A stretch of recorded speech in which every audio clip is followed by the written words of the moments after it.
How do you know you don't like chocolate if you refuse to try it? Do you like worms? What? How do you know if you've never tasted one? And that's from the movie Chocolat. How do you know you don't like worms if you've never tasted one? On Kids Great, they can misuse logic in order to twist adults into pretzels or give them a nice laugh. Right before the break, we were talking with Cosmos. Cosmos, are you there? Yeah, I can barely hear you. I'm sorry. Oh, no, that was my part there.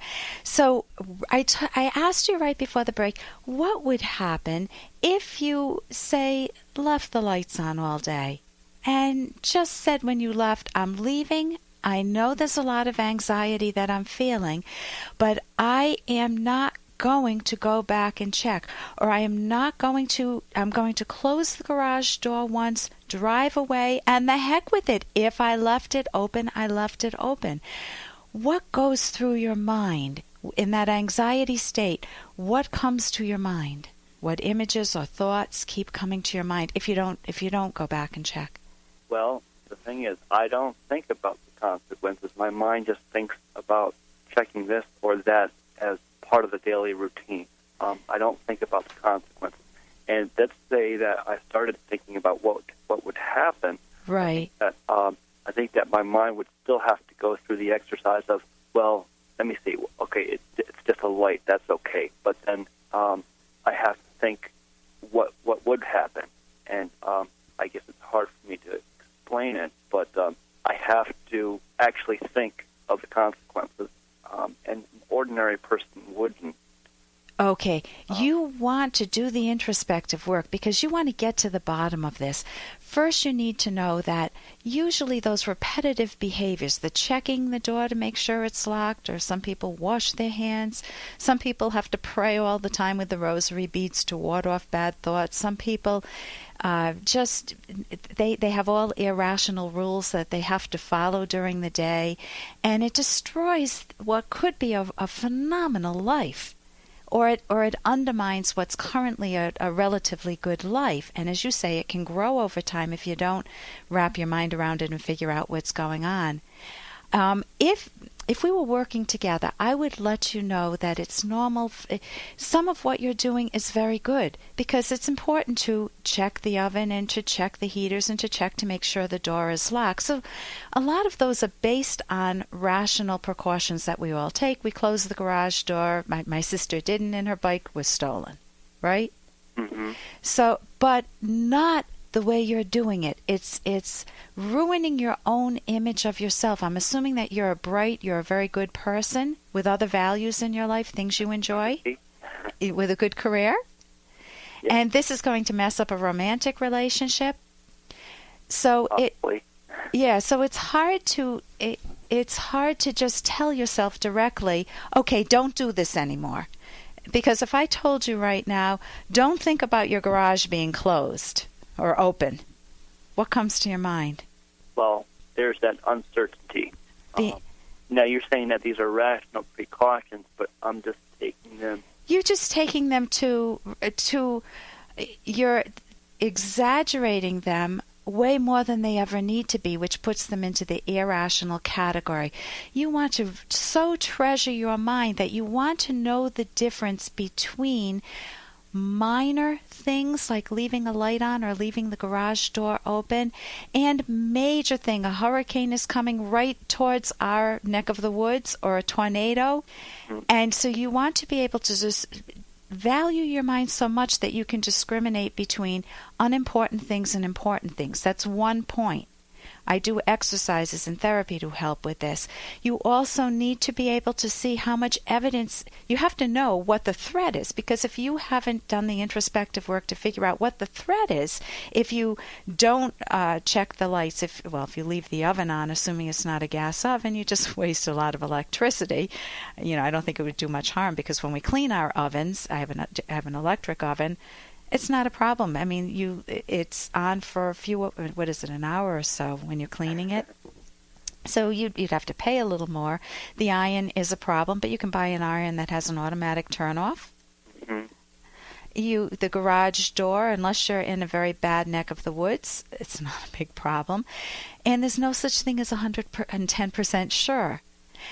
There are some things you don't need certainty for. And if you have just locked the door, you've gotten all the sensory input of putting the key in, say it's a key lock, you can feel with your hands locking the door, you walk away, and then you throw, your mind vomits up an arbitrary assertion that says, but Cosmos, what if you didn't just lock the door?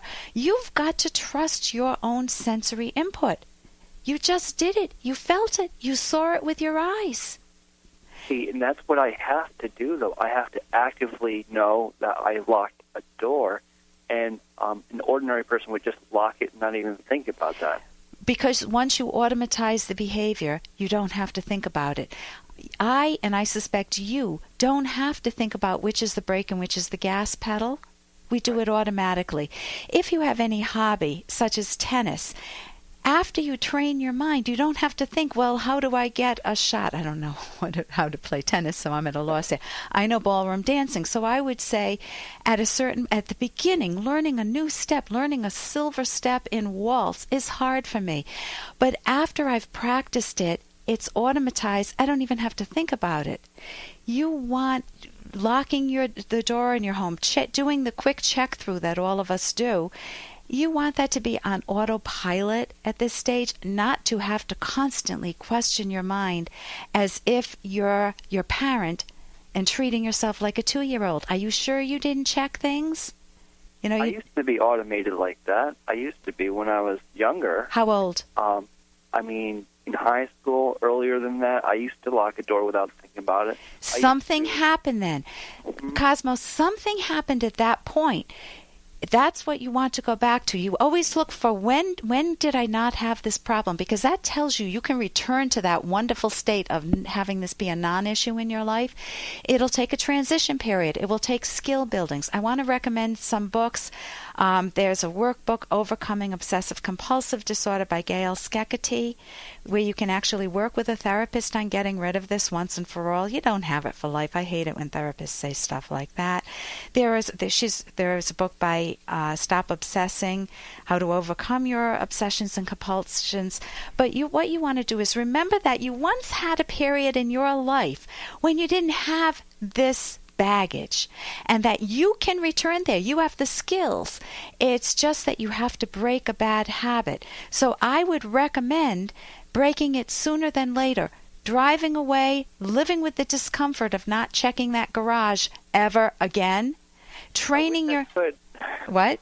I wish I could. You can. If you tell yourself, I wish I could, that's implying that you can't. Just drive away. Observe what happens in your mind. What's the worst thing that can happen? I don't know. Your bike gets taken. It applies to everything, too. I had my first checking account when I was 17. I had no problems writing a check then. Now it takes me 3 times longer. Well, you don't have to. You have to decide whether you want to make slow change or quick change. I would opt for the quicker change, and I think those books will help you. You can also go to my website, drkenner.com. There may be some information there. Thank you so much for your call, and call me back. Let me know how this goes. Thank you very much. Okay, and coming up, we're going to talk about a woman who feels ugly and wants her boyfriend to see her as beautiful. I'm Dr. Ellen Kenner on The Rational Basis of Happiness. The driving factor for high-performing organizations is the presence of an overall leadership culture. FAR Associates has set the standard for helping organizations integrate exceptional leadership qualities into their cultures that dramatically improves performance. Visit FARR.net.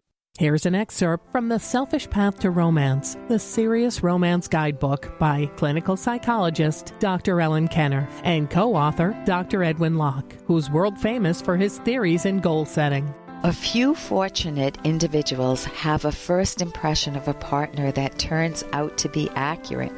They are a perfect match, but even these individuals should not commit to a permanent attachment on the spot. Attraction at first sight is fine, but nothing can replace the need to gain more knowledge about your potential partner. What people call love at first sight is often the result of infatuation. Infatuation refers to a strong, immediate emotional attraction based on a small number of qualities, sometimes only one, such as looks. You can download Chapter 1 for free by going to drkenner.com, and you can buy The Selfish Path to Romance at amazon.com.